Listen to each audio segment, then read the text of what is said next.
to call for a vote on the approval of the Charter of the United Nations for every member of the human family. From 1945 to 2025, the United Nations has been committed to maintaining international peace and security, developing friendly relations among nations, solving international problems, and encouraging respect for human rights. Is this path harder now than it was 80 years ago? Yes. Today we see assaults on the purposes and principles of the UN Charter like never before. Or no? The Charter has given us the tools to change destinies, save lives, and deliver hope to the most desperate corners of the world. The answer? It depends. It depends on devotion. 因为对国际发展和气候行动的热忱，所以加入联合国。It depends on ambition. اخترت أكون جزء من الأمم المتحدة عشان يكون عندي القدرة إني أقدر أغير في هذا العالم وأساعد الناس. It depends on courage. 在血与火、生与死的考验中，与战友们一起保护平民。It depends on persistence. 포기하지 않고 꾸준히 문을 두드리다 보면 닫혀있던 문이 이제 조금씩 열리는 것을 느꼈습니다.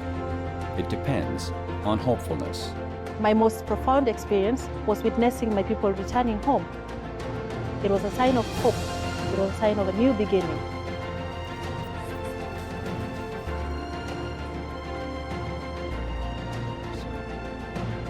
Eight decades of service. A future worth fighting for.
and MOH people have dug a mass grave out of this yard. The yard that we have been taking a breath, the yard that we have been taking our breaks in, now we can't even look at it because we would think about the graves that were buried here, about the number of people that have been killed and buried.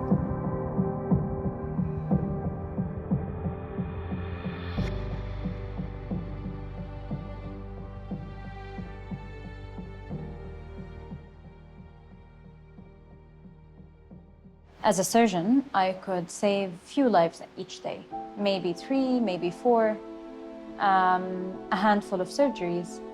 But when I helped open one primary healthcare center and when I helped expanding hospital bed capacity, I learned that I can help hundreds of lives a day. That's when I understood the higher the position, the wider the reach. And that's when I said yes to the UN.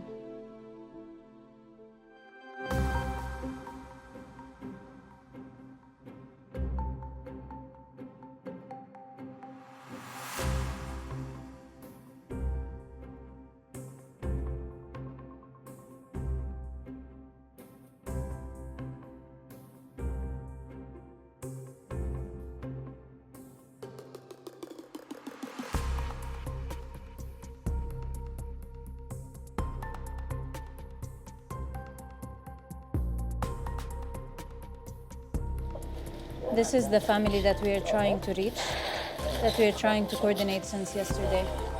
They're still alive under the rubble. Yesterday we submitted a tactical coordination and it got denied. We submitted another coordination request for today and they just got the approval. قرب على البيت بس تنزلوش من السيارات. بس ناخد موافقة تنزلوا من السيارة، خليك مكانك. مازن بيقدروا ينزلوا من السيارات؟ طيب تمام بلغني.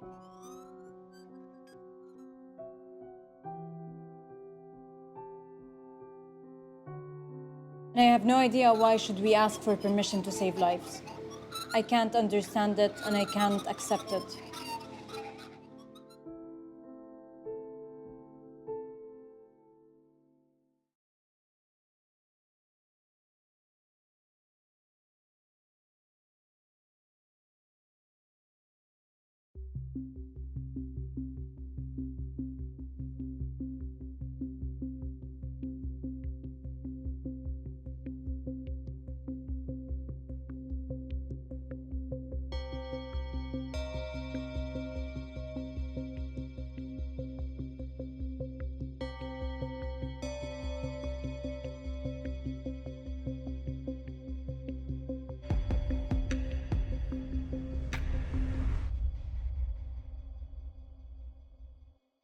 We then had to daily conduct this impossible exercise of basically looking at what we have and seeing how we can prioritize it and make sure that it goes to only the most dire needs and stretch it for as long as possible. So whereas before, if you went to a community kitchen, you might get rice with some, beans or something else, or maybe some spinach. Eventually it just became, like soup, which was mostly water because they were trying to stretch, whatever they had.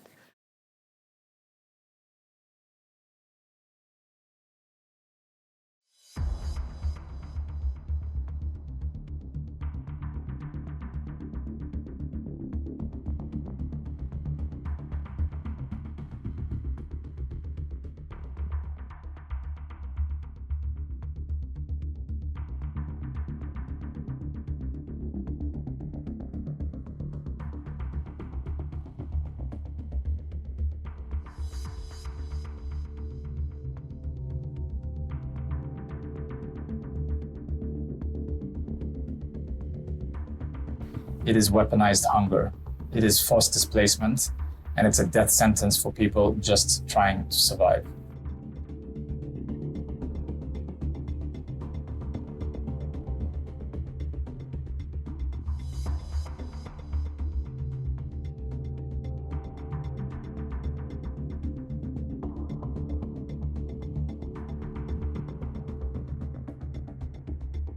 Health workers should never be a target, and yet we're here today digging up a mass grave of first responders and paramedics in their uniforms, with their gloves on. They were here to save lives. Instead, they ended up in a mass grave. Their vehicles, their ambulances, UN vehicles, civil defense vehicles are crushed and dumped, covered in sand, next to us. It's an absolute horror.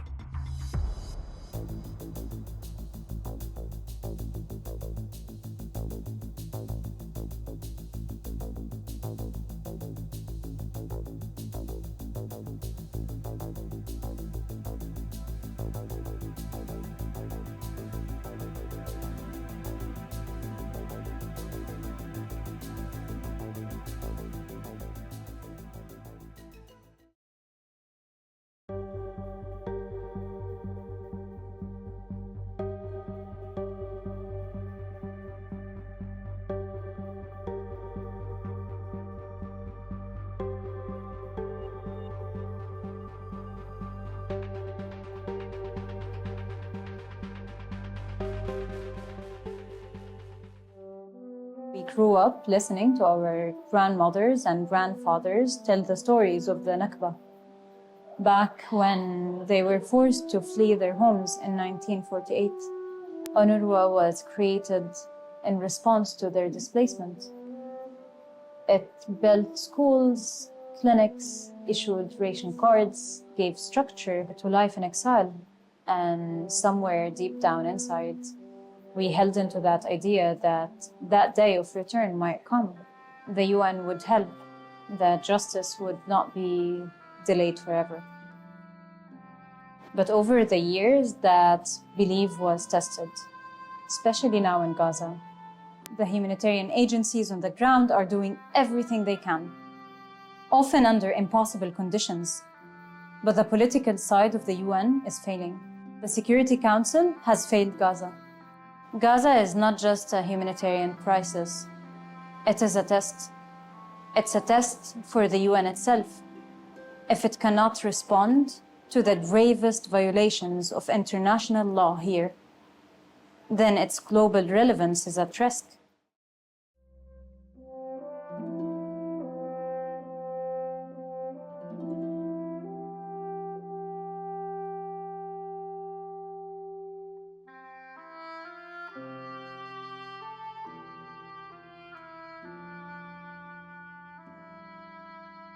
We have many young people on our team. It's encouraging to see enthusiasm and that drive, because they're only there for one thing, and that is to serve the people in Gaza. I know people who were days away from traveling to their new job, or to continue their education, or just simply to get married. Everything we built, everything we have hoped for, everything we have dreamed about have been taken away from us. So yes, my life was interrupted, but what's happening here is the collapse of an entire generation's future. So we are still working, and we're still pushing ourselves to keep trying every single day until this insanity stops. Bringing hope to those in despair is equally vital in the lands of Africa.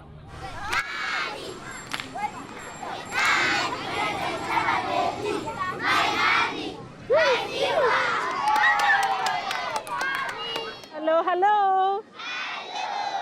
I'm so happy to be with you here today. So many years ago, before any of you was born, I was in this school. My name is Robina Kolok, a former refugee child, now working for an organization that supports and takes care of people who are walking the same journey as I did some years back. Thank you for the hug. In January 1990, war broke out in the town in southern Sudan where Robina and her family lived, forcing them to flee to Uganda. I actually have a vivid memory of my mom in a stream, and they were washing clothes, and at some point they grabbed us, the children, and we went.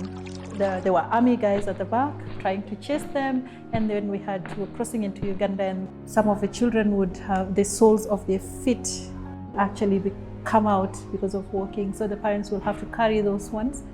The people around gave us beans, so since there was no way to cook it, one of my older cousins, she pounded it, and then I made it into some kind of like meatballs and boiled it, and with salt. I can't forget that. That was really terrible food. Witnessing their plight, Robina's aunt, who resided in Nairobi, took them in and brought them to the capital of Kenya. We lived in a Kenyan slum, corrugated iron sheet made houses. So, and then it gets very cold in the night, it's very hot during the day. I think it was a 2-bedroom house. At one time, we were almost 20 people sleeping in that house. Soon, Robina's mother received a pivotal certificate. This is my letter from UNHCR to stay as an urban refugee in Nairobi. I have 2 dependents, my daughter and my nephew. It's different from the normal life because when you are in your own country, you know where to go, you know where to get resources and so on. But here, you have to struggle to look for money for rent, feeding your children, taking them to school.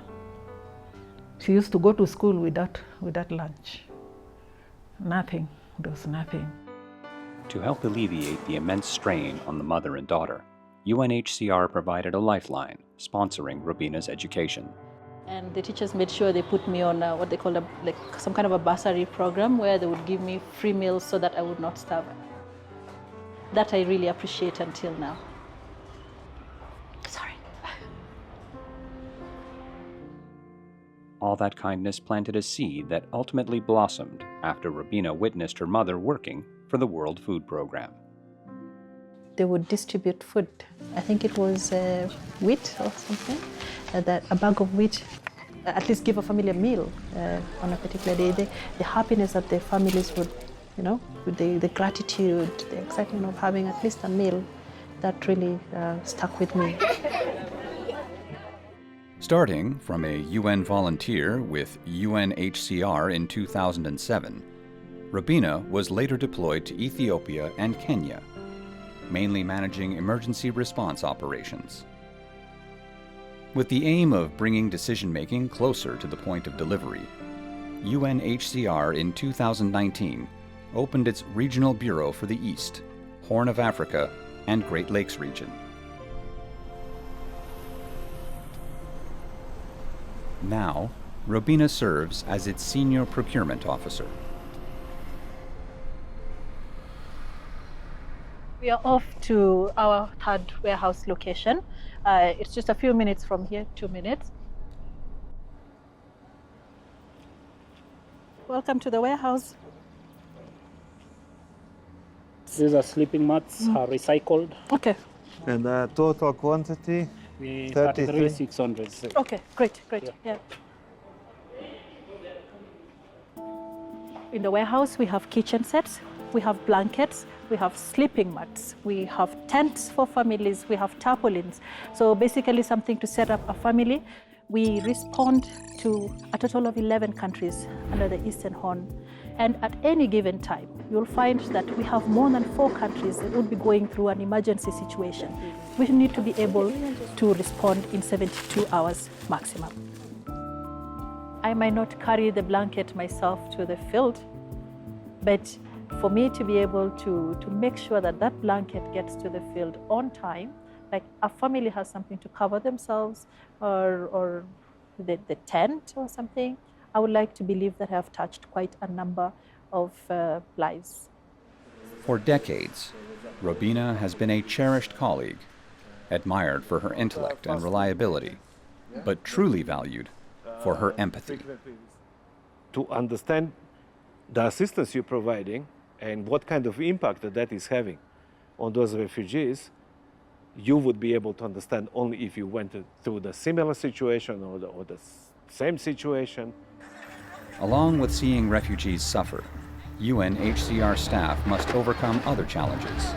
According to the Aid Worker Security Database, There were 599 major attacks against aid workers in 2024, including airstrikes, assaults, explosions, kidnappings, and shootings, causing 383 deaths, 308 injuries, while 125 people were kidnapped. Of course there is fear, but you also know that it comes with a job. New threats are also emerging. In June of 2025, UNHCR announced it was cutting global staffing costs by about 30%. Nearly 3,500 permanent positions and hundreds of temporary jobs have been terminated. Some offices have been closed or downsized. So we've seen funding in this region decrease this year by almost half, about 47%. And so again, that has implications across the board. We do have health clinics that have been shutting down, schools that have been closing because they're unable to pay the teachers. UNHCR seeks more sustainable solutions as it faces increasingly complex situations. The 1951 Refugee Convention enshrines the right to work for refugees. Building on this foundation, the UN General Assembly adopted the Global Compact on Refugees in 2018, making the improvement of refugee self-reliance one of its 4 key objectives. If you ask me, what is the ultimate aim of protection and solution? It's about the individual to be able to take care of herself or himself. For example, in Kenya, there is a new Refugees Act 2021, and we are doing it with the World Bank, with IFC, with banks like Equity Bank, and several organizations, so that the refugees and their host populations can be able, for example, to open a bank account.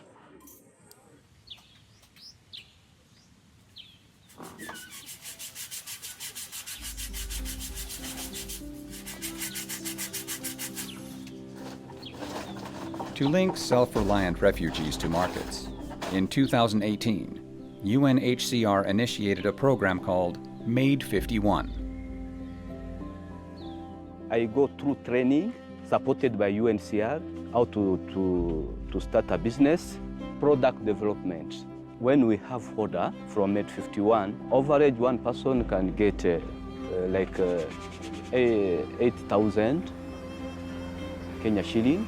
For one person, if we can get 40,000, will be enough because you pay rent, you pay school fees, then food. Hey. Under such encouragement, refugees in Kenya also began to organize self-help groups. The women here remind me more or less of my mom, of not only mothers trying to provide, but the struggles of a mother in a foreign country trying to provide for her family. Let me show you. Look at this, very beautiful, made by refugees. I think it's a change to more of self-reliance, yeah? Being able to do things for yourself brings dignity, yeah? Instead of having to wait for handouts.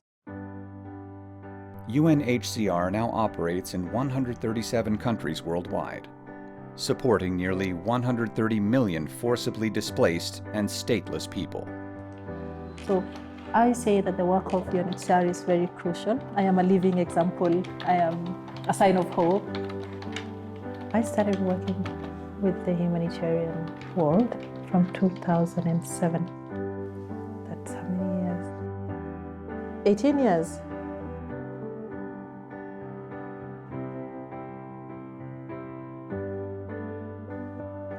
Oh my God, that's a lot. No regrets at all. No regrets.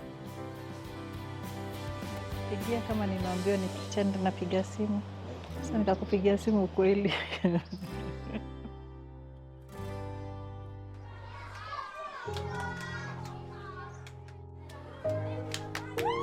Robina's work in Africa eases the suffering that has scarred generations.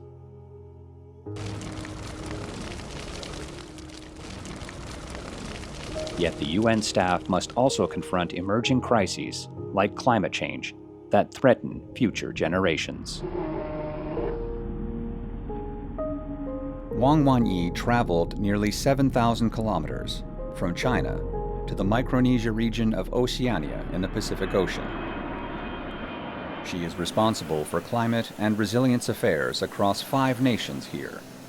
Today, her destination is Kiribati. Nice to meet you. 基里巴斯是一个非常非常美丽的国家。我还记得第一次来到基里巴斯的时候，看到这边的海洋与环礁岛屿的地形地貌，感到非常的震撼。However, this paradise with blue seas and skies faces a monumental crisis. By the end of this century, the average global temperature is expected to rise by 3 degrees Celsius, causing sea levels around Kiribati to rise by over 60 centimeters. Crucially, the average elevation of Kiribati is less than 2 meters. 你看咱们的道路就在离海岸线20米的距离，房屋其实都是建在这个窄窄的，大概可能也就几十米宽的一条环礁上。站在这里面，其实已经能感觉到我们的生计对于生态系统是有多么的依赖。当有比如说一些风暴潮或者是一些极端天气事件发生的时候，会非常的脆弱。Nang drama pa. Sa kunan kato kaya pupus. Kaya pupus tar. Tapayari ito katino yon Japon. Ay taydikin ang ngapungin sus ari toni pe. Confronted with a survival crisis, Kiribati's government is mobilizing a fight for its future. 这些呢，就是我们在滨海地区经常见到的一些红树。而且你看它这个根部系统呢，非常的复杂，所以在海浪侵袭的时候，它是能够起到一个有效的泄洪的作用。但它只能为我们争取时间，保护家园。我们还是需要更多的资源和更多的关注。We are not sinking. We are fighting. I look forward to the establishment of a UN multi-country office in the North Pacific. Responding to a joint appeal by Micronesia, Kiribati, Marshall Islands, Nauru, and Palau, the United Nations opened its multi-country office for the North Pacific in Micronesia in 2021. Wanyi became the first program staff member of the United Nations Development Program North Pacific Office. 当初选择调任到这边的主要的原因，是因为北太平洋的国家在接受国际援助和实施联合国的项目的时候，因为地理条件等等各方面的问题，获得的支持和关注，并不像南太平洋的一些岛国那么的充分。那么我来到这边之后呢，把整个环境组的这个项目团队搭建起来。Wanyi's choice to work in the environmental field is inextricably linked to her experiences from a young age. Born in the Chinese coastal city of Tianjin and nurtured by her mother, an art teacher, Wanyi's bond with nature took root. 发会儿，你甭管了。小时候，其实妈妈会给我借哈马斯哈代，她就是很喜欢写乡村自然的景色和这方面的人物故事，我觉得这个对我是有影响的。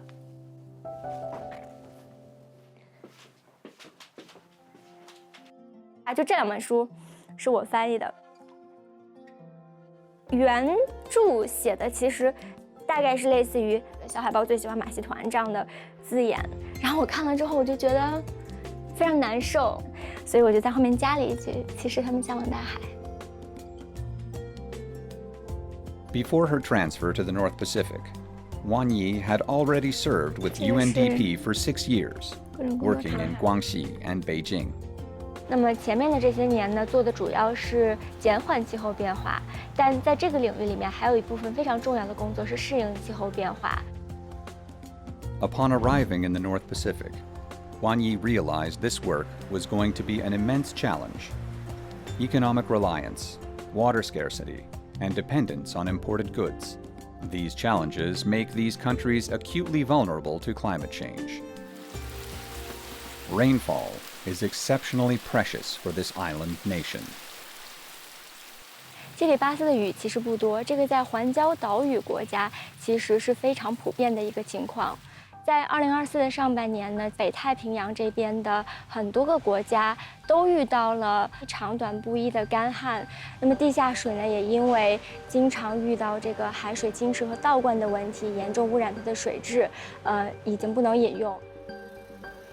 To enhance water resilience, Wang Yi and her team once evaluated solutions like saltwater desalination, but ultimately chose water tank projects, which proved to be the most locally tailored solution. 那么我们常见的海水淡化，其实它是比较复杂的工艺结构，它的零部件一旦出现问题，在北太平洋这样的国家，我们的物流并不是非常的发达，且当地的技术人员也不是很多的情况下，在维修上是会遇到很大的困难的。那么我们身后呢，就是当地非常常见的一个储水系统。你可以看到，雨洪的资源是从屋顶开始收集，然后通过管道引流到这个储水罐的。那么在当地呢，使用的生活用水都是通过这样的方式来收集和储存。Among the United Nations' 17 Sustainable Development Goals, food security holds equal importance to addressing clean water and sanitation. 当地的居民主要的食物来源，有沿海地区的捕鱼，包括自己种植的一些面包果、椰子以及一些木瓜。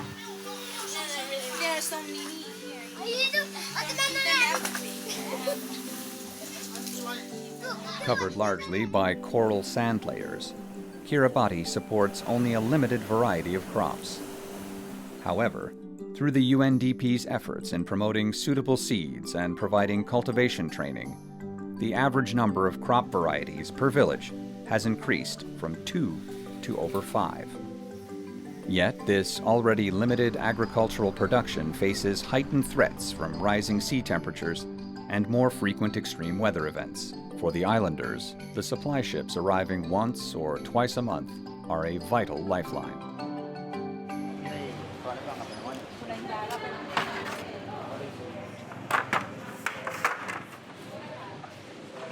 我们今天看到的这个货架比较满的情况呢，就是说明近期肯定是有船带着果蔬进来了。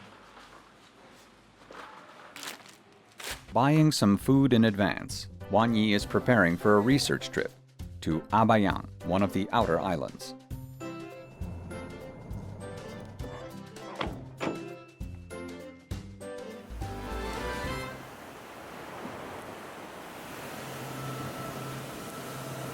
In this largely isolated field, where imported diesel fuels power generation, any storm surge or typhoon that blocks sea routes immediately cuts off electricity.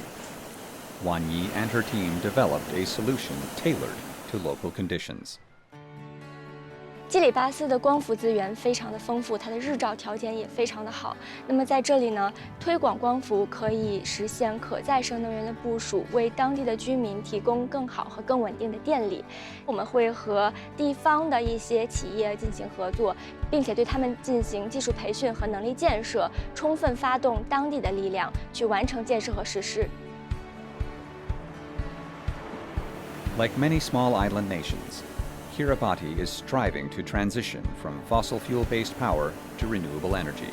While this will not single-handedly shift the needle on global carbon emissions, it is forging a more resilient development pathway for Kiribati itself.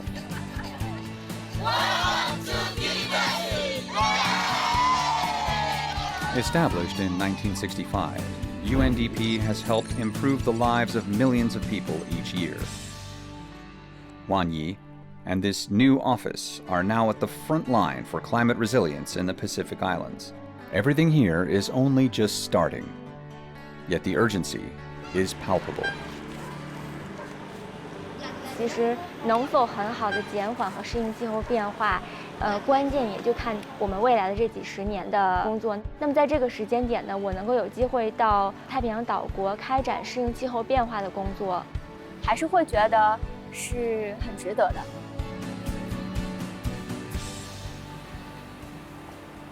Also surrounded by the ocean, Sri Lanka faces a different type of challenge. This island country is the 5th duty location of C.G. Song from South Korea. She is the acting head of the UN Office on Drugs and Crime in Sri Lanka.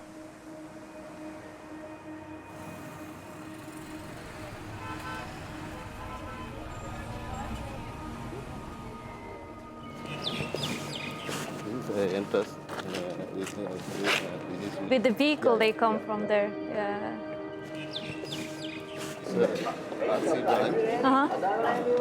This branch, all inmates. This is one of the prison facilities supported by UNODC. Inmates here are mostly serving sentences for possessing drugs. In this part of the region, the main problem that we see is the drug trafficking at sea. The Golden Crescent and the Golden Triangle are the world's 2 largest illicit drug-producing areas. South Asian countries are desirable to drug traffickers because they have long coastlines that provide numerous remote locations to move drugs secretly. Trafficking of drugs are being done by the fishing vessels, and those are the small fishing vessels. And then one of the reasons that the fishing communities are getting involved in these illicit activities is because of the overfishing. Those fishermen, they have no more fish to catch, then how they can survive. So it is easy to fall into the organized criminal network. So what we're trying to do is also to integrate the criminal justice approach to the fisheries management system. Shiji's team do not have the law enforcement power, but they can support the local agencies to do the work more effectively, from arresting to prosecuting. On this afternoon, Shiji embarked on a 7-hour journey from Colombo to Trincomalee, where a VBSS drill was about to begin at the Navy base.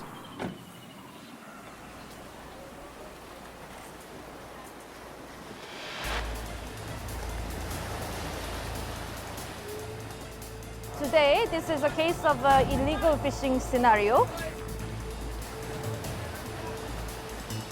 This BVSS, which is the vessel visit, board, and search and seizure operation, is important. Just, to make sure that the boat is secured. And then now the fishery inspector will be here, and then they will look for fishery-related evidences. Because they wouldn't know what kind of fish is illegal to catch. In normal VVSS training, we have a Coast Guard and the Navy officers who are actually boarding on the vessel. But today, we brought the prosecutors and the fisheries department. My role is to bring these civilians to this maritime law enforcement exercise for them to be aware of how the boarding operation is actually happening, and also for them to understand how difficult it is to preserve the crime scene on the vessel. The vessel is moving, it might be raining, the water might contaminate the evidence, the sea could be very rough, it's also salty. There are a lot of elements that can destroy the crime scene. With Shiji's coordination, these prosecutors will intuitively understand how to promote the Navy's ability to preserve evidence at sea, making it meet the standards for prosecution. Then, Shiji brought these prosecutors to the next training spot. At the Navy headquarters, the UNODC supported the establishment of the Information Fusion Center to identify suspicious vessels. We need some beforehand preparation, we need certain systems put in place which can be activated when these incidents occur. This is the work that mostly Navy is doing in this part of the country. Other national stakeholders, for example, the fisheries or the prosecutors or the police officers, they are not familiar with this type of technologies. So instead of a UNODC explaining how this detection should work, I believe it is actually best to bring participants to the operation centers and then witness by themselves how our national counterparts is doing the work. With this foundation, the authorities are becoming more capable of making customized rules for their waters. However, the water borders are shared. No one can tackle transnational crime solely on a national basis. That's why Xi Ji organized this legal conference at the South Asia level. I look forward to our productive discussions and the innovative outcomes to harmonize the legal frameworks in our regions, such as the joint patrol between the South Asian countries or creative ways of managing the confiscated vessels. Then I hope that they can also, make a call the other day, and then when the Coast Guard find the bad guy at sea, they can, make a phone call to the Ministry of the Fisheries to get the information. So these are the kind of networking opportunities for them to actually share the operations, for them to work together. After suspects arrested at sea are handed over to authorities on land, the next step is giving them a fair trial. The UNODC has already handed over 3 fully equipped virtual courts in Sri Lanka. This is a virtual court we established in the prison. Currently, we can see that the criminal hearing is ongoing. So you can see the judge over there. And then the camera is basically linking to the virtual courtroom. So it's the same as the suspect is actually at the court. The idea actually came during the COVID time, because when the movement of the prisoner were restricted, then the justice should be continuously delivered, because the delayed justice is the same as a denied justice. Her relentless drive didn't just move cases, it has impressed those who have worked with her. She was very passionate and very active. I can remember, I think the first day I met her was on the Christmas Eve, 2022. No one would expect any officials to work, but she made a visit to my office just to discuss the plans for 2023. Whenever we wanted assistance from UNODC, both formally and informally, she has come forward to help us.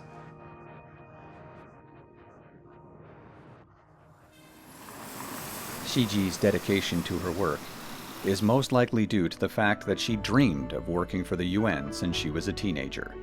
The first South Korean UN Secretary General, Ban Ki-moon, made her feel that her goal was not as far away as she had imagined. So when I was 16, I had a 10-year plan. And my 10-year plan was actually get the International Civil Servant contract at the UN. And I made it. Since joining the UNODC in 2015, Xi Ji has moved from hotspots on the East African plateau to dangerous areas like the West African coast. I was based in Abuja, in the capital city. Just to give you an example, the compound where I was staying, my neighbor was kidnapped. I was not choosing the duty station because it's a good country to live. I'm going to that country because the work is attractive. The assignment that I'm going to do in that country is attractive.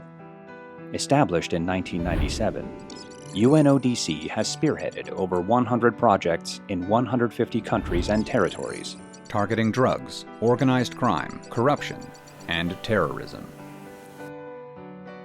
We, UNODC, we are the guardian.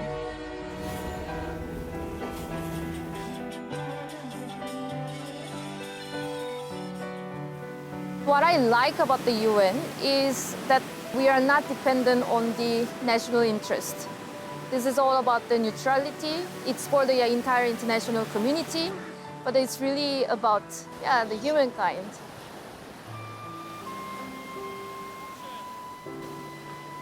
하지만 포기하지 않고 꾸준히 문을 두드리다 보면 닫혀있던 문이 이제 조금씩 열리는 것을 느꼈습니다. 내가 하는 일이 실제로 변화를 만들어내고 있다는 것을 느낄 때가 가장 감동적인 순간이었던 것 같아요. From one front line to another, making changes sometimes comes at a price. South Sudan is the world's youngest nation after gaining recognition in July of 2011. The country's fragile peace process faltered soon afterwards amid relentless clashes between government forces and rebel groups. To contain the chaos, the United Nations expanded peacekeeping operations there. From July 8th to 11th, 2016, intense fighting erupted around the UN camp in South Sudan. Wen Long, then Juba Protection of Civilians Coordinator, was on the ground for all of it.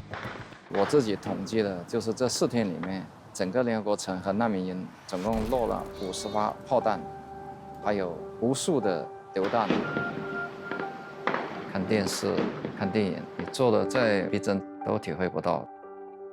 当时那个有一发炮弹落到中国营北面，大概40-50米的地方。那个时候中国营的那个围墙还有3米多高，1米多厚，就这样你还挡不住那个冲击波。那每一发炮弹落下来的时候，那个地板都要震一下。On day 3 of the fighting, an armored vehicle carrying infantrymen of China's peacekeeping force was struck with a rocket-propelled grenade. 2 peacekeepers were killed. 第一次体会到了这个战争的残酷。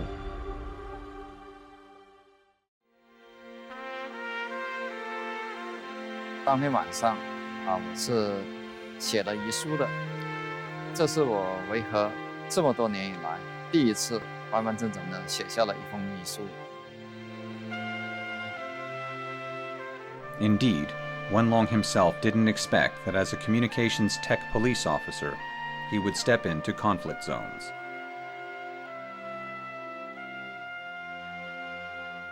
Part 2. Listening Comprehension. It was in 2000, while attending a visiting scholar program at the People's Public Security University of China, that the trajectory of Wenlong's life changed.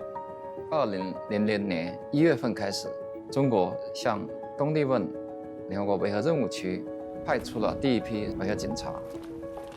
由于我们这个外语人才呢比较少，所以那个有关领导呢希望我们访问学者班的同学积极的报名。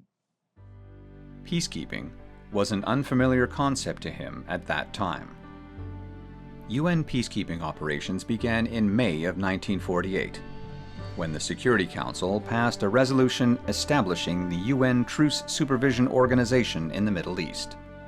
After the end of the Cold War, the scope of peacekeeping missions broadened significantly. Beyond peacekeeping troops and military observers fulfilling military duties, police joined the ranks of peacekeepers. To promote law and order and avoid violence, then you need police capacity. Some of the challenges that are increasingly influential on peacekeeping, such as transnational criminal activities or global terrorism, requires more police expertise. And finally, there is a lot that these missions do on building state, national police capacities, and obviously that has to be done with police expertise from UN police. 我觉得我可能是性格里面也有一些比较爱冒险。有一首主题曲叫《少年壮志不言愁》，有一句歌词叫“危难时刻显身手”。我想这个是我们中国人民警察的一个传统的特性，应该迎难而上。我就毅然的报名参加了维和警察。After completing over a dozen training courses and passing rigorous exams in English, driving, and marksmanship, Wenlong departed in September of 2000 for an unknown land. 出发之前还填了一张表，就是万一你在任务区牺牲了，那么你的那个抚恤金是怎么分配的？填这张表呢，就相当于你的一个遗嘱了。所以我们当时呢，还是心里面确实是有一点忐忑。Though mentally prepared, Wenlong was profoundly shaken upon arriving in Timor-Leste. Timor-Leste's road to peace has not been easy. In 1999, with the support of the United Nations, the small Asian nation embarked on a path towards self-determination. But as chaos escalated, the UN authorized the deployment of peacekeeping forces. 当时这个检察分局呢是被烧毁过的，联合国只来得及盖了一个屋顶，门窗都还没有。第一场雨，简直乱透了，玻璃到处都是漏水的。看见那堆柴火了吗？后面就是王刚的厕所，另一边那是文龙的厕所。特别是还要防范那个民兵，晚上睡觉枪都在枕头下。我现在养成了一个习惯，一有点风吹草动我就醒。好了，很多年都是这样，不管是到哪个任务区。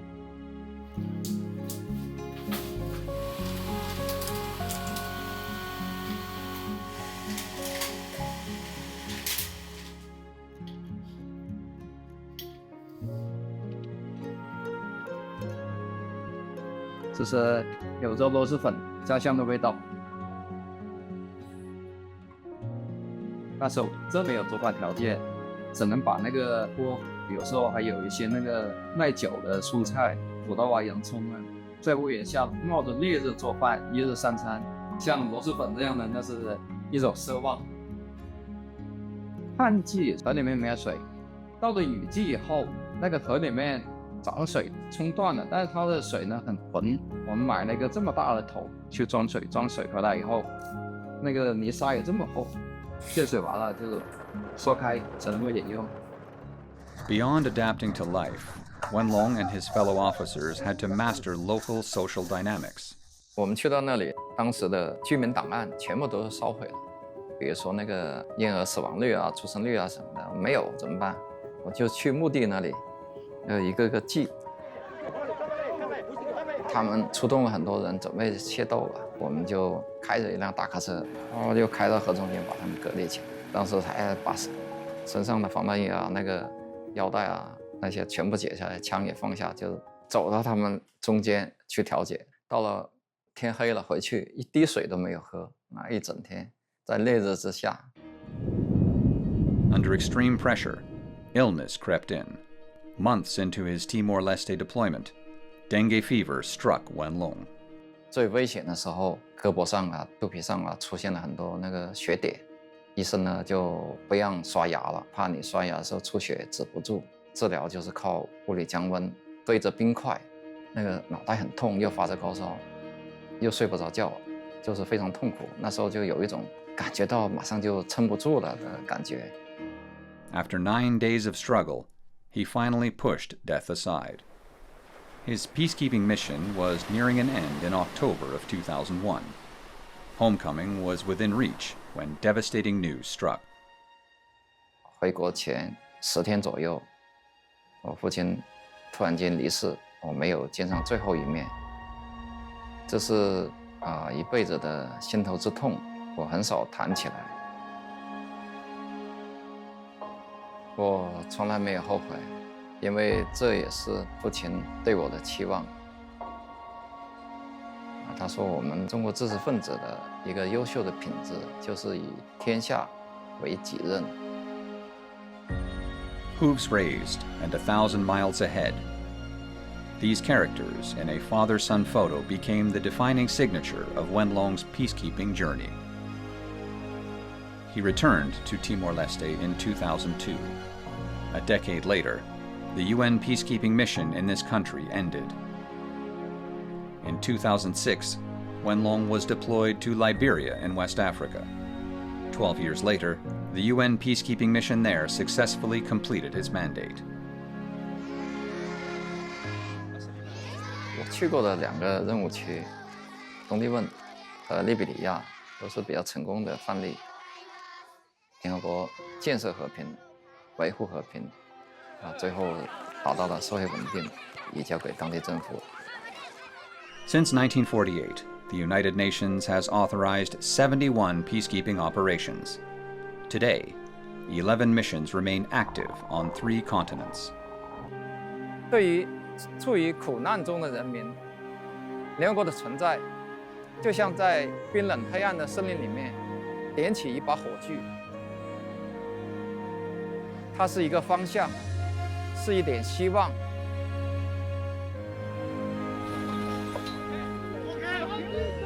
The UN's peacekeeping budget represents less than 0.5% of global military spending, making it the world's most cost-effective peace tool.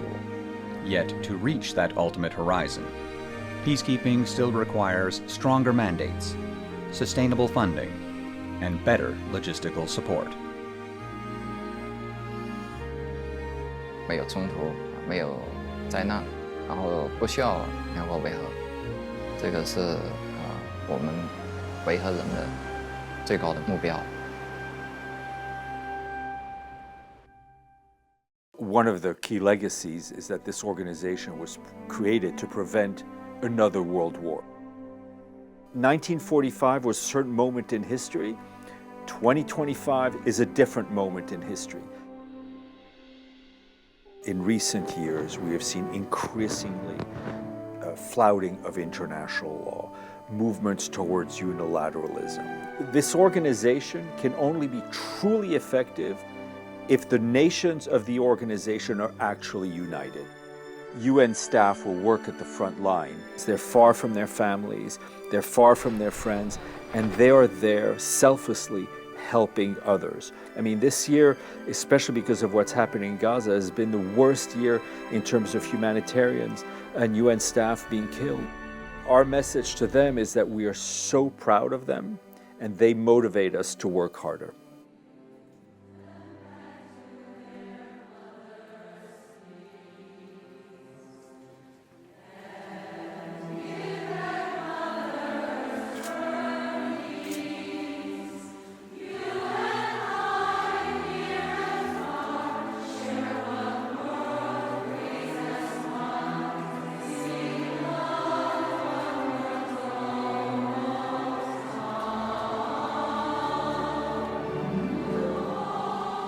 I've been working in United Nations Sri Lanka for more than 10 years. 我今年是第6年。 For 8 months.